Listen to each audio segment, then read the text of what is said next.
Nakita ko kung gaano siya natatakot ng mga oras na yun. Ano po ba kailangan niyo sa amin? Wala naman kami ginawa sa inyo. Wala. Pero dumayo ko yun sa kanikuta. Kuta na ito ay kampo ng mga aswang. Kaya ano na kami makaalis magbuti dito. Wala kami hindi na kami pag-isa. Hindi din kami magsusumbong kahit kanino.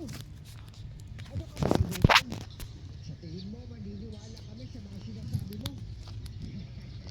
Nandito na sa harapan namin ang pagkain, dapat papakawalan pa namin. Nakikiusap mo kami sa inyo, Manong. Hindi sila makikinig sa'yo, Jasmine. Kaya sige na, takbo na! Nagkasigaw ni Brusco. Nakita kong tumakbo.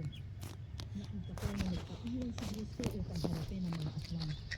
Sa huling pagkakataon, narinig ko ang mga palabay niya habang pinagpapataga ito ng mga aswang na nakapagdibok sa kanya. Wala akong magawa kundi ang umiyak ni Sloan. Namatay si Brusco sa pag